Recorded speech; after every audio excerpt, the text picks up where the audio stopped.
This is Diego Cordovez. Welcome to The Scoop, brought to you by Full Tilt Poker. We had Eugene Katchalov on last week, and we've got him back for part 2. If you missed part 1, it's on Card Player TV. And if you're looking for Adam Schoenfeld, he's traveling around the world. He'll be back soon. The good news is, unlike a lot of players, all the money you win, playing cash games and tournaments, you probably have a better handle on investing it and making it grow, yeah, as opposed to other players who they make a big score and I hope so. They've got no idea how to manage it. Yeah, the money that I've won, I'm pretty diversified. I have some in real estate, some in the markets, some for my bankroll. Have you had other poker players approach you to manage their money, or or is it something you don't want to mix? Because it really does seem like a natural thing, the fact that there are a lot of poker players who make a lot of money quickly, or who have a lot of money, and it would do them a lot of good to invest it no matter what, A, and B, invest it with someone who's trustworthy and who also understands kind of their lifestyle and their needs. Have you ever thought of kind of your hedge fund being oriented towards professional gamblers? Yes, I have thought about that actually. And like I said, there's some have approached me, but I'd rather not name names. But I've considered it. But like I said, until I can devote more time to it, until I can, I'd rather not take anybody else's money, because the last thing I want to do is lose other people's money. Right. So until I feel like confident enough to where I can devote enough time and make something of it, I'm gonna just stick to poker and trade with what I have. Bad enough to lose someone's money, then bad enough to lose someone's money and have to see them at the poker table like every day. Yeah. I mean, it's true. I mean, a lot of guys, they're in the investment field, and they have to take phone calls, and every few months maybe they have to meet their clients. But I mean, you might just see them every day if you're on the tournament. Yeah, circuit. I mean, a lot of it is your reputation. I mean, you build, in the investment world, just like in the poker world, you build a certain reputation. So if you start off from bad foot, I mean, it's going to be hard to get out of that. So. But even if you don't have the time to devote yourself 100% to the investment business, if you have partners who are, and you're ensuring that they are doing everything with integrity and working hard, even if you're just representing them, that's a valuable thing. You're saying, hey, maybe Bernie Madoff's doing all the investing, but I'm standing up for him. Got a lot of people in trouble, but in all seriousness, obviously you started this with people that you know and trust and have worked for a while. So, I mean, just that is valuable in itself, in terms of, even if you're not working all the time, in terms of recommending it to people, that has value. Yeah. Once you have enough confidence in it. That's true, but it's also, it gets more difficult when you manage more and more money. The more money you manage, the more difficult it gets. Of course. So, I feel like we're comfortable at the level that we are, and I know that we can manage more money, but then, then we both have to put in much more time to it. I mean, the obvious parallel that people draw is the fact that allocating capital and managing and assessing risk, I mean, these things are common to poker and to investing. Yeah. I mean, again, is that just more of a stereotype, a very easy parallel to draw, or are there kind of subtler things that you've picked up?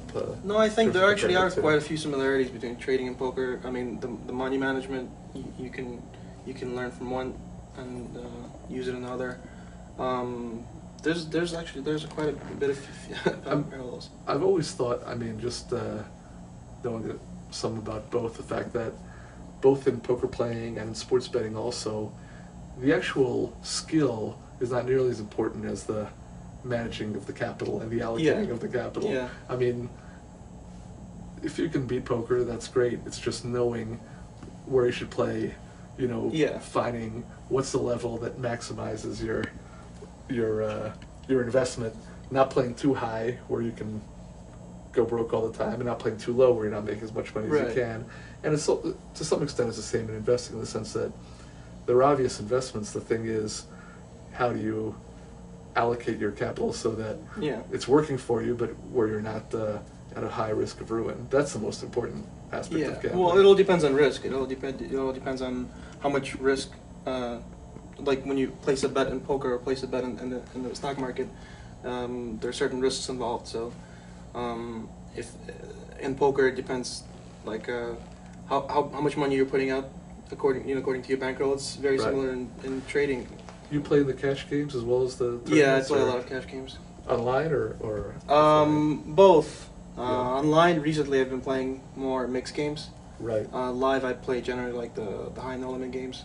So, do you feel like you've actually lived up to kind of a, what you're talking about, kind of a more cold-blooded assessment of what's the right level to play at, or do you let your own gambling instincts take over and sometimes you're just playing at the super high games? No, I mean I play pretty big games, but generally I definitely I never risk more than I can afford to lose. Mm-hmm.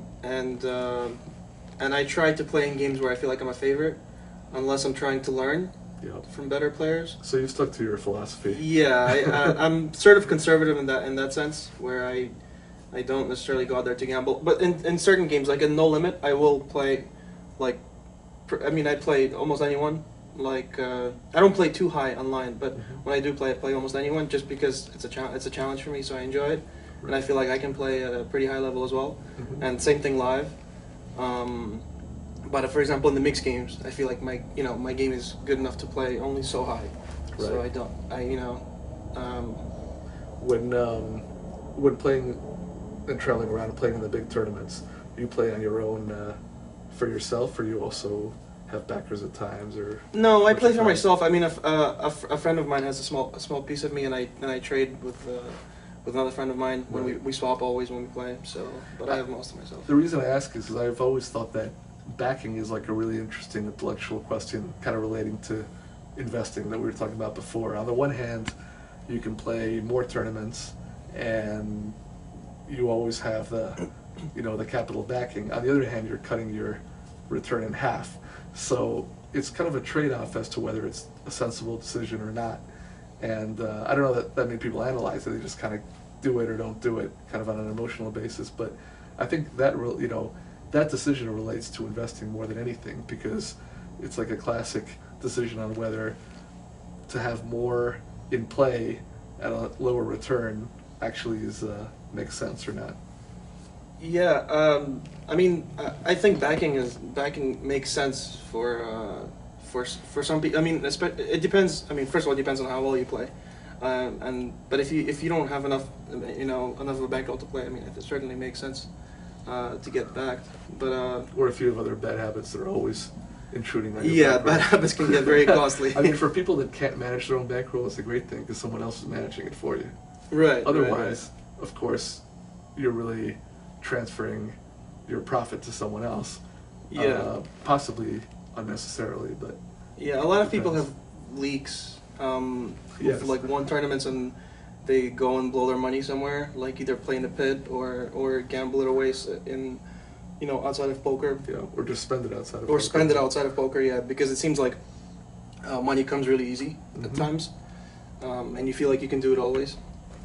But you have to realize that it's not always so easy. No. Well, talking to you, I have a good feeling that you're going to be managing your career and your money very well. I mean, which is maybe an advantage of the fact that you've diversified in terms of what you do with your life, and actually went through the whole process of experiencing other avenues. Yeah, I hope so. I've been doing it for quite a while, so it scares me because I know a lot of people who've made it fairly quickly and then went broke, and it's just a lot of people like that, and I really don't want to go through that. No, so. you're a good example of kind of maximizing the good fortune and the skill that you've acquired. And I feel very fortunate that the things that I've achieved. So that's why I'm trying to keep them and not lose them. No, I have a lot of confidence. So you're playing in not defending your championship, which you won 2 years ago, but trying to do well. I wish you luck in that and everything, and appreciate you coming by, Alex. Thanks, Diego. Thanks a lot. Thanks for joining us on The Scoop, brought to you by Full Tilt Poker, right twist at The Scoop, at cardplayer.com.